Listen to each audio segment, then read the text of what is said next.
Get ready for the dictation. December 1975 Tamil முதுநிலை 5 seconds. Start.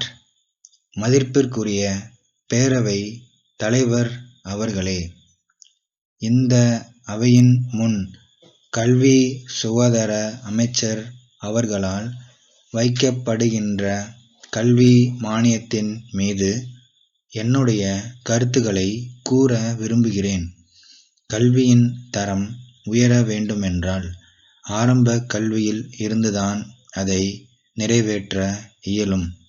அந்த கல்வியை வலிவுடன் பொலிவுடன் போதிப்பவர்கள் நல்ல முறையில் இருந்தால்தான் கல்வியின் தரம் உயரும்.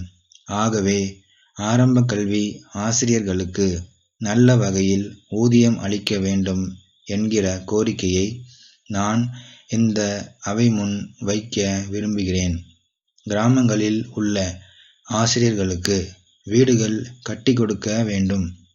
பிராந்திய மொழிகள் அந்தந்த மாநிலங்களில் போதனா மொழியாக வேண்டும் என்பதில் நான் மிகுந்த ஆர்வம் கொண்டவன். தமிழ்நாட்டை பொறுத்தவரையில் தமிழை போதனா மொழியாக்குவதில் 2 நிலைகள் இருக்கின்றன.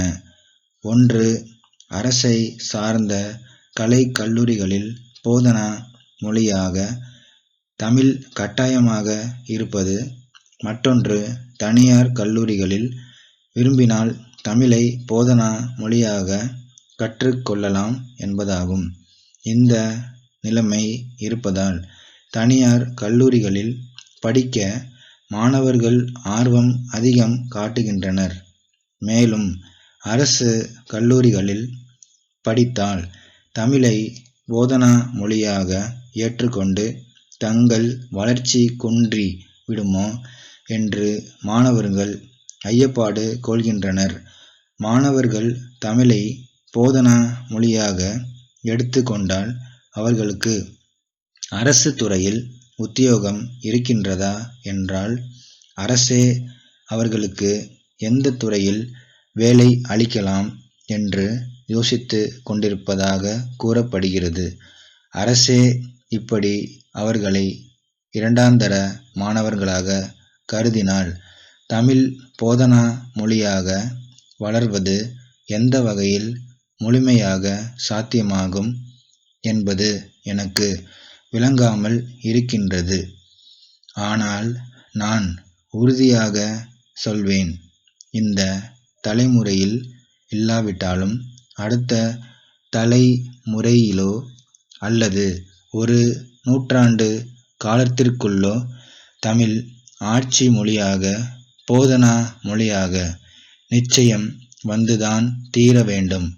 கல்வித்துறை மூலம் இந்த அரசாங்கத்தால் வெளியிடப்படுகின்ற புத்தகங்களில் பல பிழைகள் இருக்கின்றன. புத்தகங்களே பிழையாக இருந்தால் மாணவர்கள் எப்படி சரியாக கல்வி கற்க முடியும்? அரசாங்கத்தால் வெளியிடப்படும் புத்தகங்களை பிழையில்லாத முறையில் வெளியிட அரசாங்கம் முயற்சி எடுத்துக்கொள்ள வேண்டும். கல்லூரிகளிலே இடம் கிடைப்பது இன்று மிகவும் அரிதாக இருக்கிறது. வசதி உடையவர்களுக்கும் செல்வாக்கு உடையவர்களுக்கும் மட்டும்தான் இடம் கிடைக்கிறது. சாதாரண மாணவர்களுக்கு இடம் கிடைப்பதில்லை. இதையெல்லாம் அரசு கருத்தில் கொண்டு அனைத்து கல்லூரிகளுக்கும் மாணவர்களை தேர்ந்தெடுக்க ஒரு குழு ஒன்றை நிறுவி ஒவ்வொரு கல்லூரிக்கும் தேவையான மாணவர்களை தேர்ந்தெடுக்க வேண்டும் என்று கேட்டுக்கொள்வேன். மாணவர்களின் பொது அறிவு வளர நூல் நிலையங்கள் மிகவும் அவசியம். அதற்கு இன்றைக்கு இருக்கும் நூல் நிலையங்களின் எண்ணிக்கை போதாது. பெரிய அளவில் பணம் ஒதுக்கி கூடுதலான நூல் நிலையங்களை அமைக்க வேண்டுமென்று உங்களை கேட்டுக்கொள்கிறேன்.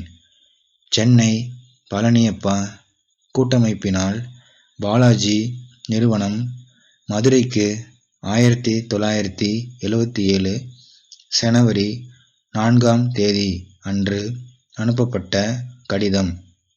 அன்புடையீர், நாங்கள் புதிதாக தயார் செய்துள்ள சோப்புத்தூள் மாதிரி பொட்டலம் ஒன்றை தனியே தபால் மூலம் அனுப்பியுள்ளோம் என்பதை மகிழ்ச்சியுடன் தெரிவித்துக் கொள்கிறோம். மக்களின் நீண்ட நாள் தேவையினை கருத்தில் கொண்டு எங்களின் ஆழ்ந்த ஆராய்ச்சியின் பயனாய் இதை தயார் செய்துள்ளோம்.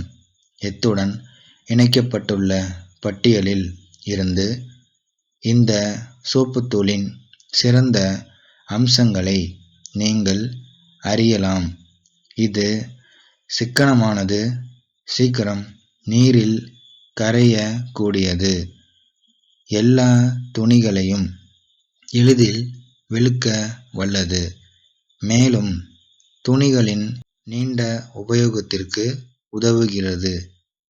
இந்த புதிய சோப்புத்தூளை நாங்கள் எல்லா மாநிலங்களுக்கும் மாவட்டங்களுக்கும் அனுப்பியுள்ளோம்.